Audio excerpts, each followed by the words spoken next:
Hi, I'm Estonia from Estonia. And this is the crazy story of how my fans technically led me to Islam.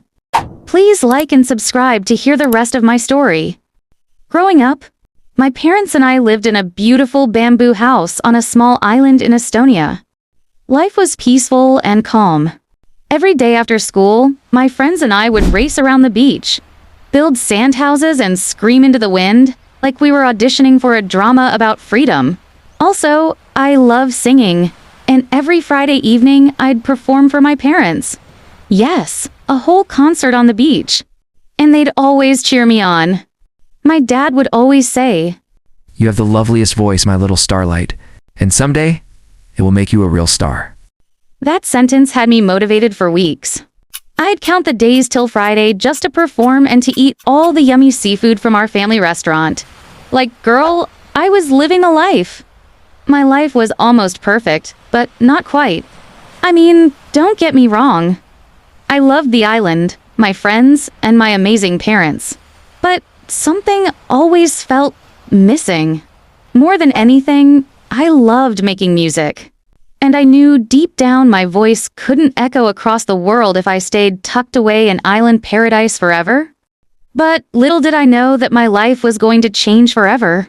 And not in the way I imagined. It happened on a Friday evening. I was singing to my parents as usual. My loyal two-person fan base. When my mom suddenly screamed like a whole baby dolphin. OMG. I got the role. Apparently, she'd secretly auditioned for a big-time American reality TV show. And she got in. Like, hello, plot twist? Even better, this meant we were moving to LA. Double yay for Mom chasing her dream and me finally having a shot at mine. Within a week, Mom and I were packed and ready to jet off.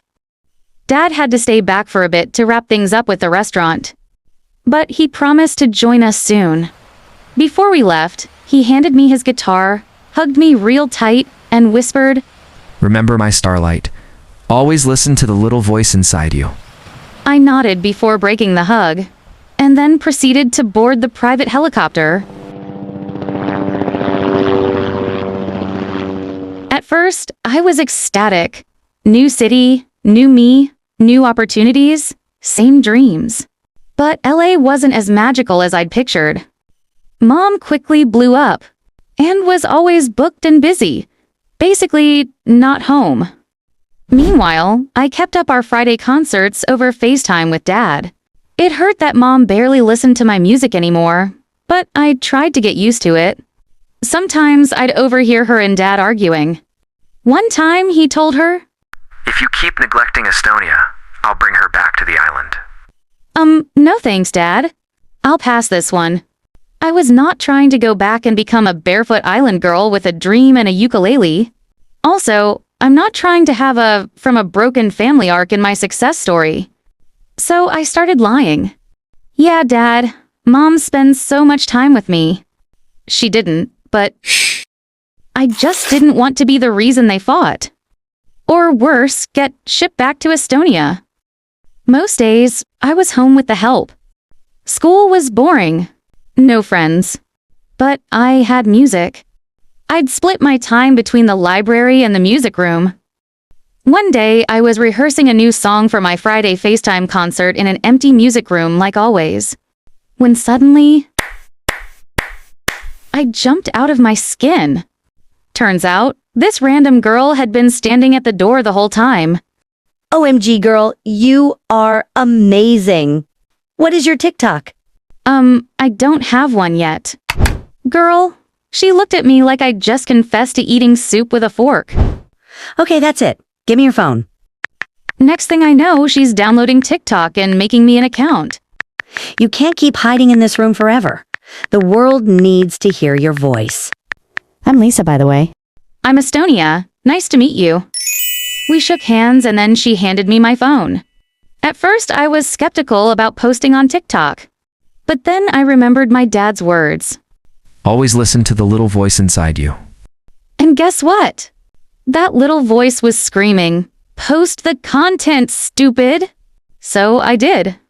Besides, what's the worst that could happen? At first I had like 10 followers, probably 7 were bots. But I stayed consistent. Dad cheered me on.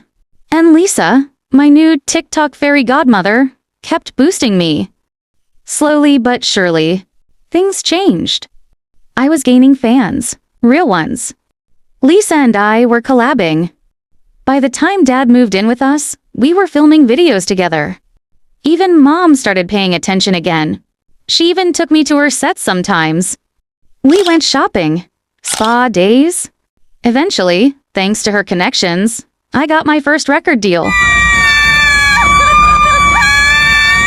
After that, full speed ahead. Now I'm 18. I've sold thousands of records worldwide, gone viral, dropped bangers, and even made soundtrack covers for famous movies. Safe to say I am now one of the most sensational teen idols globally. Teen idol Estonia Starlight Morales. See, even the reporters say so. But fame has its drama. I can't do regular things anymore. Like, seriously, a girl just wants to eat cotton candy? And stroll aimlessly outside without people asking me to sing into their phone mic or sign their t-shirts. Don't get me wrong. I really love my fans, and I appreciate all their support. But sometimes a girl just wants to be in her own space. This particular morning, I was really craving normalcy. And I want what I want.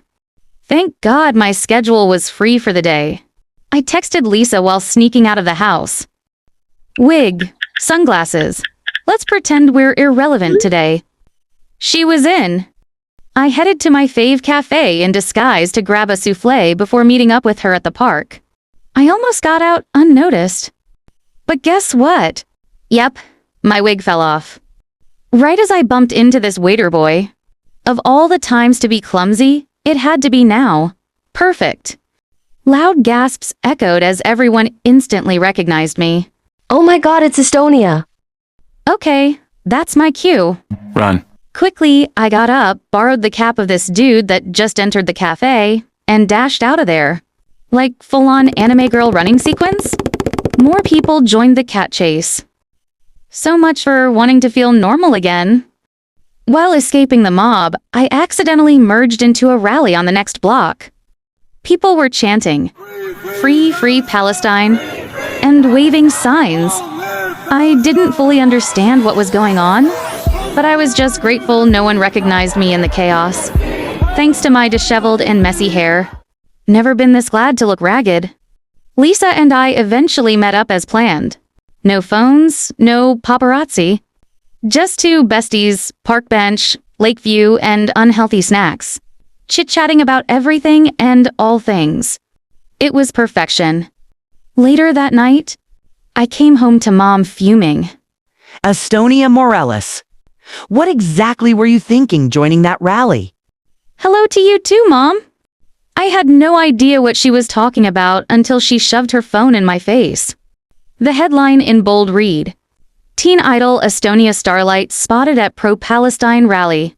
And that's when everything really changed.